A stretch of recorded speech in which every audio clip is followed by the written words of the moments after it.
আসসালামু আলাইকুম রহমতুল্লাহ। আজকে ক্রমিক 47-এর পড়া। তো ক্রমিক 47-এ আরবি দোয়াগুলো তো আমরা পড়াইব সিলেবাস অনুযায়ী।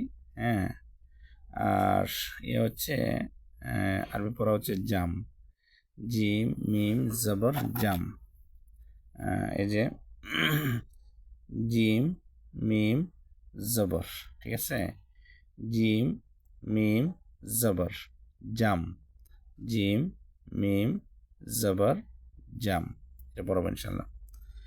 আর বাংলায় লেখা হচ্ছে শাক, তালব্য আকার শা ক শাক, তালব্য আকার শা ক শাক, এই শাকটা বাংলায় লেখাবো ইনশাল্লাহ। আর গণিতের পর হলো ছড়া 11 থেকে 15, 11 থেকে নিয়ে 15 পর্যন্ত লিখবে আর এই ছড়াটা মুখস্থ করবে। 11, 12, 13, 14, 15, 11, 12, 13, 14, 15। আম্মু বলেন কইরে খোকা পড়তে হবে আবারও। 11, 12, 13, 14, 15।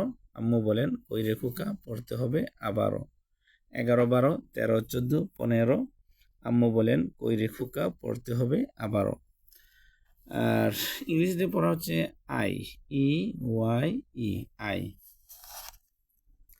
ই ওয়াই ই, আই, আই অর্থ চোখ। আর সাধারণ জ্ঞানের পর হলো প্রিয় নবী সাল্লাল্লাহু আলাইহি সাল্লামের দাদার নাম কি? প্রিয় নবী সাল্লাল্লাহু আলাইহি সাল্লামের দাদার নাম কি? Abdul Muttalib.